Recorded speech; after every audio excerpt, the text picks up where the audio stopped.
चला आज आपण बघणार आहे टाइप्स ऑफ पॅरेन्कायमा टिश्यू. जे पॅरेन्कायमा टिश्यू आहे त्याचे टाइप्स कोणते आहेत किंवा पॅरेन्कायमा टिश्यूचे कोणते कोणते प्रकारचे प्रेझेंट असतात प्लांटच्या पूर्ण ओव्हरऑल बॉडीमध्ये. आता जसं त्याच्यामधलं आहे क्लोरेनकायमा. आता हे क्लोरेनकायमा स्टेममध्ये जे मोस्टली आपल्याला पाहायला भेटतात.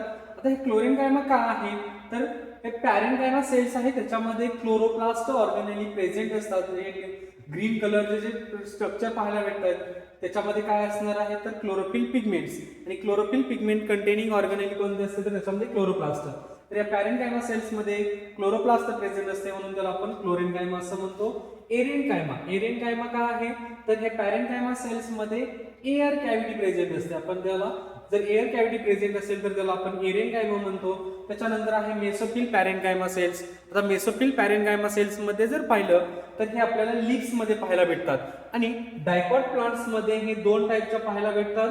पॅलिसेड पॅरेन्कायमा सेल्स आणि स्पॉन्जी पॅरेन्कायमा सेल्स. आणि मोनोकाट प्लांट्स मध्ये आपल्याला वन टाईपच्याच पाहायला भेटतात आणि ते आहेत स्पॉन्जी मेसोफिल सेल्स असतात त्याच्यामधला. त्यालाच आपण पॅरेन्कायमा कारण mesophyll cells are made up of parenchyma cells. आता ह्याच्यामध्ये आहे झायलम पॅरेन्कायमा. झायलम टिश्यू जे आहे त्याच्यामधले जे पॅरेन्कायमा आहे त्याला आपण झायलम पॅरेन्कायमा म्हणतो. आणि ते इपिडर्मल जो लेयर आहे इपिडर्मिस लेयरचा जो आउटर मोस्ट स्टेम असेल किंवा लीव्ज असेल ब्रांचेस असेल त्याचा जो सगळ्यात आउटर मोस्टचा जो लेयर असतो तो इपिडर्मिसचा असतो. आणि त्याच्यावरती जो तो इपिडर्मिसचा जो लेयर आहे तो कोणत्या टिश्यू पासून बनलेला असतो तर तो असतो पॅरेन्कायमा टिश्यू पासून आणि म्हणूनच त्याला आपण इपिडर्मल पॅरेन्कायमा असं म्हणतो.